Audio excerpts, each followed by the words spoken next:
Sige, start na tayo sa topic. Sige, i-play natin na. Yung sa China, tayo sa China, yung kuha nila. Coast Guard ata nila or warship, parang ganun. Sige, play natin. Intentional na pagbangga ng Chinese Oh, binangga pa. Grabe. Sa BRP Dato Pagbuwaya. 2 beses din na water cannon ang Dato Buwaya at kuan yung Magbanwa na water cannon. Pagbuwaya ng parehong barko ng China Coast Guard at intentional pa na tinarget ang navigational antenna ng ating mga barko. Naganap ang mga pangyayari araw ng Miyerkules, December 4, 2020. Kahapon, Kapsat, kahapon. Ayon kay PCG spokesperson on the West Philippine Sea, Commodore J. Dariela, inarang din Oy, andyan si Diana. Shout out, Diana. Shout out. Ang dalawang barko Si Katupinerong Palaban. Shout out there. Shout out. Nakuha na ko, Kapsat. Yung kuhan, Kapsat ba? Yung pag-ganon ba? Kung yung akala ko sa premiere ba? Nakalimutan ko na. Direct live pala to. Sige, play natin pabalik. Kuan, Diana at Kuan. Tawag nito is Katipunero. Kuan. Yung another water cannon sa China again. Sa Magbanwa at BRP Capra. Nasa bahaging ito ng West Philippine Sea ang mga barko ng Philippine Coast Guard at barko ng BFAR para magsagawa ng routine maritime patrol at para suportahan na rin ng mga mangingisdang Pilipino na nasa bahagi ng teritoryong pilit na inaangkin ng suwapang na China. Sa kabila nito, nagpapatuloy pa rin ang PCG sa pagbabantay at pagprotekta sa mga maritime interests ng Pilipinas sa West Philippine Sea. If you can use this Uy, stretcher may harang, may harang. 10 minutes every day, you will know how cool it is. Very suitable for the neck. Hinarangan tayo, hinarangan. Nasa exclusive economic zone ng Pilipinas ang Baho de Masinloc, base yan sa international law at sa United Nations Convention on the Law of the Seas o UNCLOS. Kayo na rin sa resulta ng 2016 arbitral ruling. Dagdag pa ni Dariela, 4 na Chinese Coast Guard cutter na may mga number 5303, 3302, 3104 at 3304. Kasama pa nga 4 versus 2. 4 versus 2. ang mga barko ng People's Liberation Army Navy Type 0548 Frigate Shanning 500 at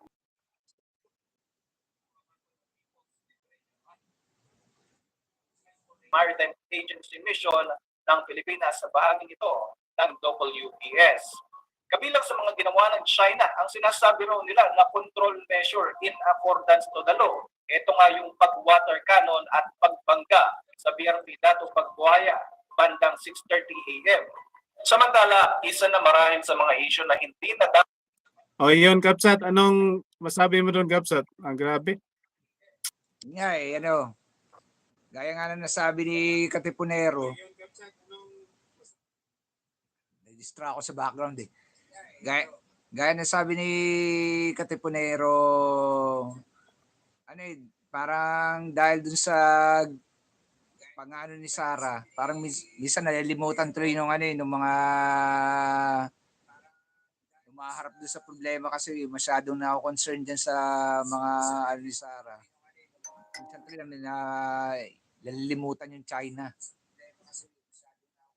They always naman yung China kasi yung mga Duterte, China naman sila, di ba? Oo eh. Kaya Diba? yun yung yun yung dapat talaga mapigilan kasi pag nandyan yan, yung impluwensya ng China tuloy-tuloy eh. Kaya nga. Uy, may napansin ako, Kapsat. Parang ang ganda ng hair natin. Ikaw, ganda. Yung buko nakabagsak na kasi manipis na eh. Ikaw, kapal-kapal, oh. Hindi, makapal talaga yung kuhan ko. Kasing kapal lang mukha ko. Sige, i-play natin. Pabalik yung kuhan about sa Malaysia, China. Ito ang matindi. Sige. Dapat pinapakailaman pa ng China ay ang hidwaan sa pagitan ng Pilipinas Best at friend ni Federation Digong. of Malaysia hinggil nga sa territorial dispute sa lupain ng Sabah. Kamakailan lamang mga kabayan ay idineklara ng Beijing ang buong nitong suporta sa karapatan ng Malaysia bilang lehitimong nagmamay-ari sa Yun. Sabah. Ayon sa report ng mga Chinese state Legit. Supporter sila sa Malaysia. China-Malaysia Alliance. media, nasa likod ng Federation of Malaysia ang Chinese government sa anumang aspeto, lalong-lalo na sa issue nito kontra sa Pilipinas pagdating sa claim sa Sabah. Ayon sa China, walang karapatan ng Pilipinas sa kung anuman ang Oh, ang tindi kapsa to. Wala na to yung karapatan. Hindi naman sa kanila yung Malaysia. Grabe talaga ang China.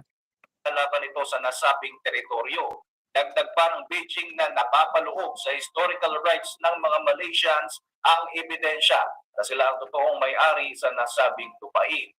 Halos 100% ng mga residente ng naturang lupain ng Sabah ang ayaw din daw ang maging bahagi sila ng Pilipinas at ipinaglalaban nila ang kanilang karapatan base na rin sa kanilang right to self-determination. Dagdag pa ng China, mayroong malaking banta sa kasarinlan ng Sabah dahil maaari daw magsagawa ng paglusog ang mga Pilipino sa teritoryong ito anumang oras. Ipinahayag din ng Chinese government na magpapadala sila ng mga barkong pandigma bilang pagpapakita ng kanilang commitment sa kanilang suporta sa Malaysia laban sa Pilipinas. Ayon naman sa Pilipinas, ilang beses na nga silang nakakita o nasaksihan nga nila ang mga Chinese Navy at Chinese Maritime Militia vessels na dumadaan malapit sa Sulusi. Ilang kilometro lamang ang layo nito sa pinagtatalunang teritoryo. Sa iba pang mga Yun, Kapsat. Confirm. China-Malaysia Alliance. Ano masabi mo, Kapsat? Ano talaga yan parang kumbaga sinusunod nila doon sa narrative nila na sila talagang may kumbaga generous sila doon sa mga kapitbahay nila, pero matagal ng istorya yung Kabsat kahit doon pang bagong umuunlad ng mga bansa, magkakontra na talaga ang China at ang Pilipinas kasi ang China, lalo na noong 1949, siyempre sila yung existing na komunista Tapos itong Pilipinas, ito yung existing na demokrasya talaga. Tapos ito pang China, ito yung existing na mga Buddhist, tsaka yung mga reliyon na na hindi Kristiyano.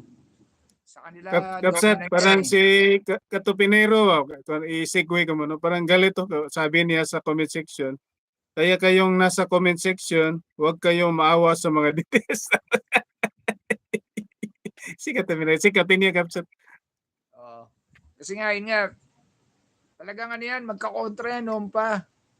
Talagang noong mga 1940s pa, talagang na kasi,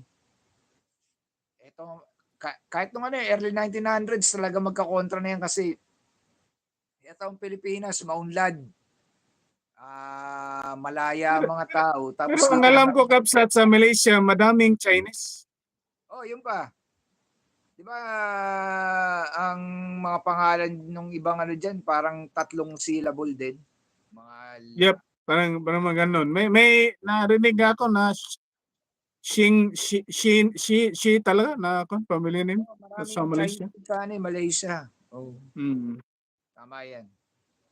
Then din Kapsat, may narinig din ako.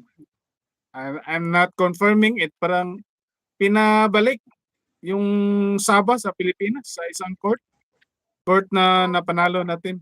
Kasi ang alam ko, France ba yun or yung natalo tayo? France na natalo tayo na court? Parang ata. Di ko sure. Baka sabihin natin sa mga DDS yan, fake news. Basta di ko sure. Basta may isang court doon sa Europe na natalo tayo.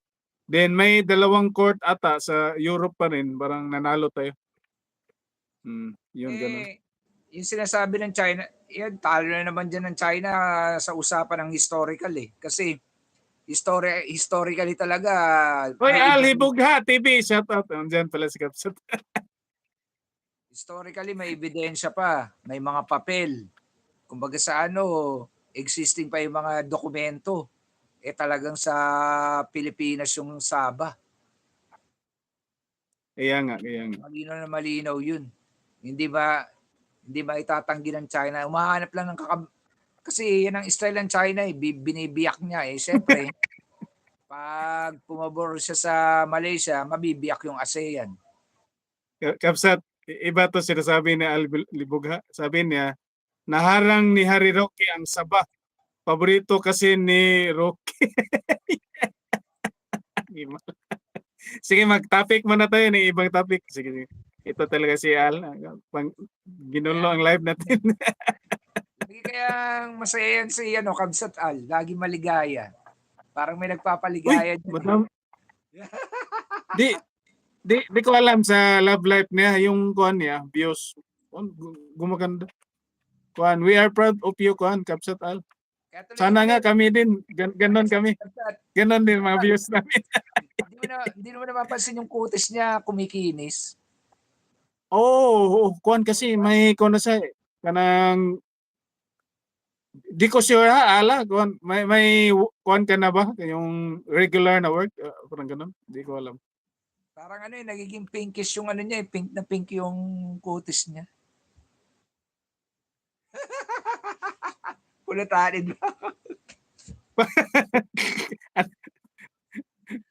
Ano Kapsat, yung parang may wrinkles na?